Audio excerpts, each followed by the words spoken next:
DKI Jakarta, Prasetyo Edy Marsudi disebut juga menerima suap terkait raperda untuk reklamasi Teluk Jakarta. Dalam daftar nama yang beredar di kalangan wartawan, nama Prasetyo Edy dan sejumlah anggota DPRD tercantum dalam daftar tersebut. Namun anggota Komisi D DPRD DKI Jakarta, Prabowo Sunirman, membantah meski namanya disebut.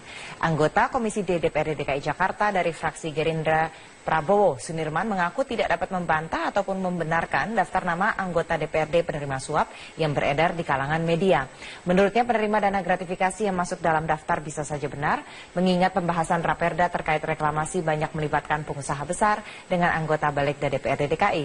Namun Prabowo menepis tudingan ia menerima dana gratifikasi tersebut karena ia bukan merupakan anggota Balegda DPRD DKI. Dari daftar nama yang beredar, anggota yang disebut diantaranya Ketua DPRD DKI Jakarta, Prasetyo Edy Marsudi, yang disebut menerima dana gratifikasi untuk pelesiran ke Amerika, serta Muhammad Taufik yang juga disebut menggunakan dana gratifikasi raperda untuk wisata ke Amerika. Secara tegas saya katakan saya tidak pernah menerima, dan kemudian secara tegas saya katakan saya bukan anggota Balegda. Tapi apakah ada indikasi kalau sudah anggota Balegda atau dari komisi? Ya, saya tidak bisa mengatakan iya dan tidak, tapi prakteknya ya yang dekat dengan itu kan biasanya yang membahas biasanya. Jadi bisa saja Pak? Bisa saja. Tapi yang jelas di dalam daftar nama itu ada nama saya, dan secara tegas saya katakan saya tidak pernah menerima satu perak pun. Jika memang ada indikasi seperti itu, saya akan mundur. Bahkan saya dimiskinkan kalau perlu. Kami akan kembali sesaat lagi dengan informasi teman-teman. Sementara itu Gubernur DKI Jakarta menganggap tidak aneh dengan tertangkapnya anggota DPRD DKI Jakarta M. Sanusi dalam operasi tangkap tangan KPK. Ahok menilai Sanusi tidak pernah melaporkan harta kekayaannya, dan juga Sanusi diketahui selalu bergaya hidup mewah. Hidupnya mewah aja, jam tangannya miliaran. Saya ketemu mobilnya miliaran semua mobil yang kelas atas dia punya. Ya saya nggak tahu, mungkin dia orang kaya kali. Dia berapa penghasilannya, gaya hidupnya. Jadi nggak usah banyak ngomong gitu loh. Nah sekarang LHKP-nya kagak lapor, gimana coba? Kamu cek aja tuh Sanusi sama Taufik lapor LHKPN nggak? Agak naik S-Class, Range Rover, Jaguar.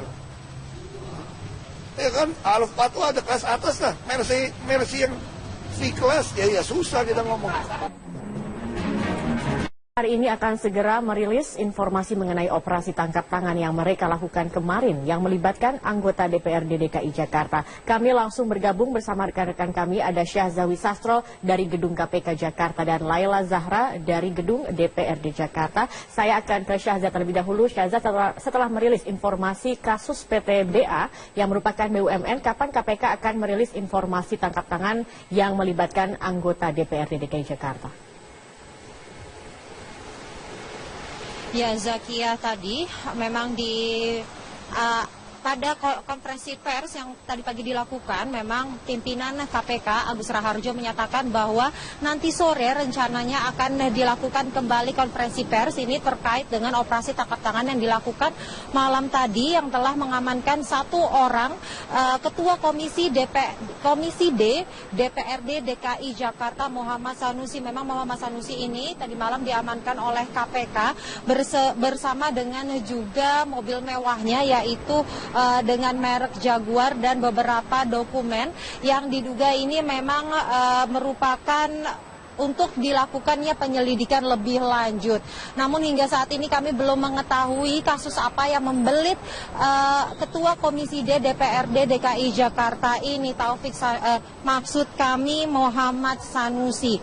Dan Muhammad Sanusi ini merupakan anggota fraksi Partai Gerindra yang berada di DPRD DKI Jakarta, dan Muhammad Sanusi ini masuk dalam daftar bakal calon gubernur dari Partai Gerindra. Dan selain itu juga informasi ditahannya Muhammad Sanusi telah dibenarkan oleh istrinya dan juga rekan-rekannya dari Partai Gerindra. Dan diketahui juga Sanusi ini hingga saat ini belum menyerahkan laporan harta kekayaannya kepada Komisi Pemberantasan Korupsi. Dan kami masih terus menunggu, Zakia, bagaimana keterangan resmi terkait operasi tangkap tangan yang membelit lagi-lagi membelit anggota Dewan Perwakilan Rakyat ini. Zakia.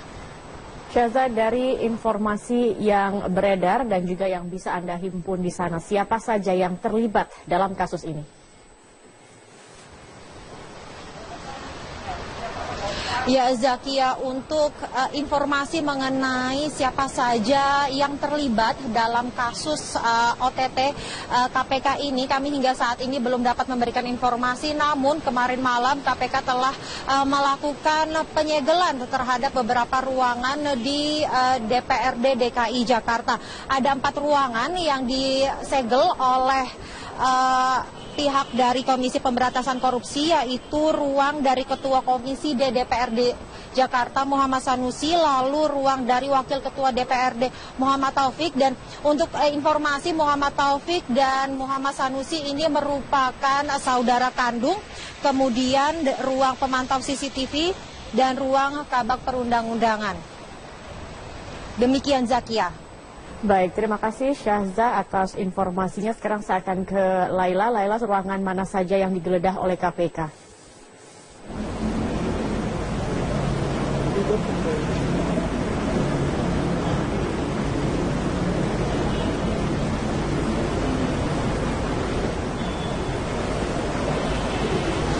Ya, Zakia dan Robert, pasca ditangkapnya Ketua Komisi D DPRD DKI Jakarta Muhammad Sanusi oleh KPK melalui operasi tangkap tangan kemarin malam, KPK melakukan penyegelan terhadap sejumlah ruang kerja di DPRD DKI Jakarta. Ada 4 ruang yang disegel oleh KPK, yaitu ruang Ketua Komisi D DPRD DKI Jakarta Muhammad Sanusi yang terletak di lantai 1, ruang kabak perundang-undangan sekretariat DPRD yang terletak di lantai 5, ruang kerja Wakil Ketua DPRD DKI Jakarta dari fraksi Gerindra yaitu Muhammad Taufik, ya ini kakak kandung dari Muhammad Sanusi, di lantai 9, dan ruang kontrol CCTV.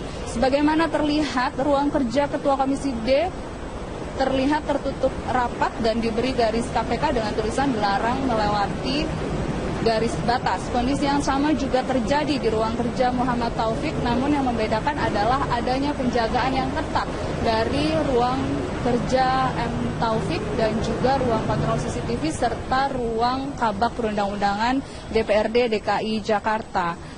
Tidak ada aktivitas tetap berjalan seperti biasanya di gedung DPRD DKI Jakarta, tidak ada yang berbeda dari hari biasanya.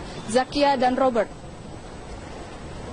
Iya, Laila, dengan adanya penggeledahan ini apakah mengganggu aktivitas Dewan di sana?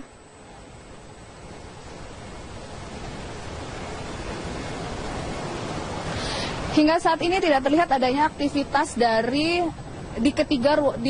di keempat ruang yang disegel di DPRD DKI Jakarta.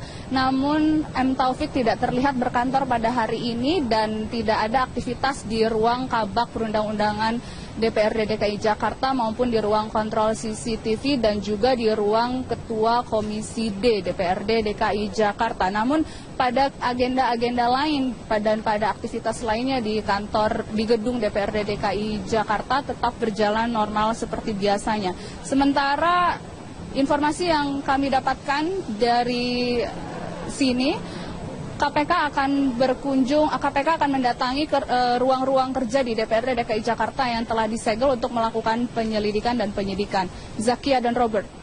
Iya, baik. Terima kasih Laila Zahra atas informasinya langsung dari gedung DPRD DKI Jakarta. Dan sebelumnya ada Syahzawi Sastro dari gedung KPK.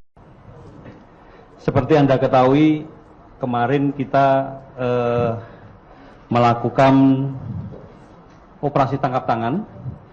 Pagi ini kita khusus untuk yang kejadian pagi, karena kita diburu oleh tenggat waktu yang 24 jam kita harus sudah mengeluarkan sprindiknya. Nah, sprindiknya sudah kita tanda tangani tadi sebelum 24 jam, jadi anak-anak sudah bergerak untuk melakukan langkah-langkah lebih lanjut terhadap kasus ini. Nah,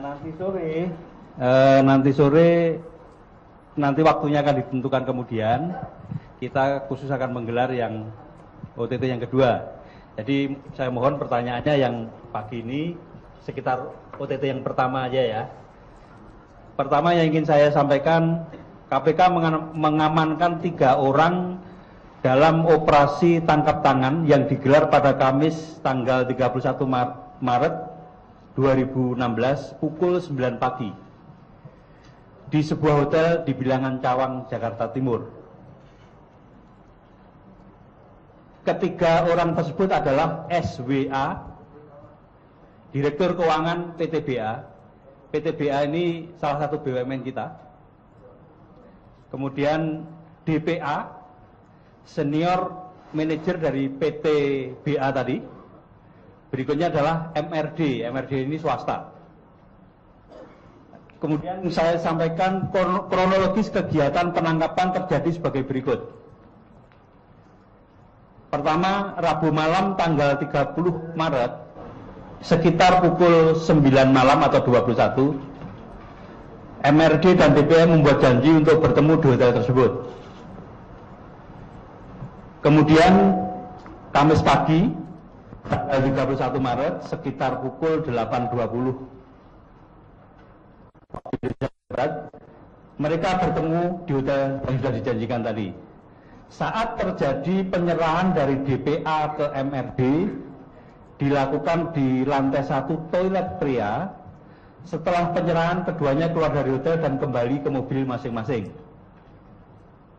Saat penangkapan ditemukan uang sejumlah US dollar 148.835 yang terdiri dari 1.487 pecahan 100 dolar dan 1 lembar pecahan 50 dolar, 3 lembar pecahan 20 dolar, 2 lembar pecahan 10-an dolar, kemudian 5 lembar pecahan 1 dolar.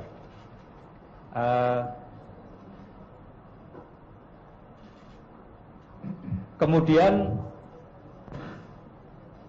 pemberian tersebut diduga untuk menghentikan penyelidikan atau penyidikan tindak pidana korupsi pada PTBA di Kejaksaan Tinggi DKI Jakarta.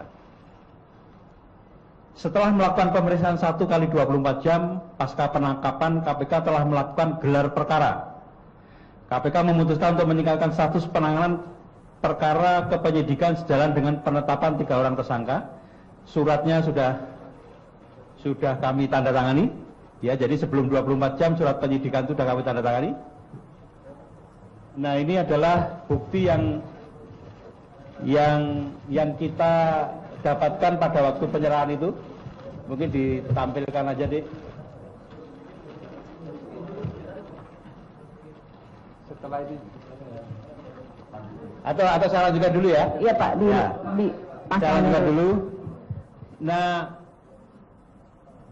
terhadap ketiga tersangka disangkakan pasal 5 ayat 1 huruf A Undang-Undang Nomor 31 Tahun 99 tentang pemberantasan tindak pidana korupsi sebagaimana telah diubah Undang-Undang Nomor 20 Tahun 2001 tentang perubahan atas Undang-Undang Nomor 1 Tahun 99 tentang pemberantasan tindak pidana korupsi Ju pasal 55 ayat 1 ke 1 KUHP pidana atau pasal 5 ayat 1 huruf A Undang-Undang Nomor 1 Tahun 99 sebagaimana telah diubah dengan Undang-Undang Nomor 20 Tahun 2001 tentang perubahan atas Undang-Undang 31 Ju pasal 55 ayat 1 ke 1 Ju pasal 53 ayat 1 KUHP pidana. Kemudian yang perlu Anda catat juga, semalam telah dilakukan pemeriksaan awal saksi terhadap 2 orang dari Kejaksaan Tinggi DKI, yaitu Bapak SS dan Bapak TS. Malah selesai pemeriksaannya jam 5 pagi. Kemudian perlu saya apresiasi teman-teman dari Kejaksaan karena operasi ini berhasil dilakukan atas kerjasama yang baik antara Kejaksaan Agung dan KPK. Dan untuk langkah selanjutnya bisa saja kasus ini membuka Pandora yang lebih luas. Itu kita akan selalu berhubungan, akan selalu berkoordinasi dengan teman-teman dari Kejaksaan.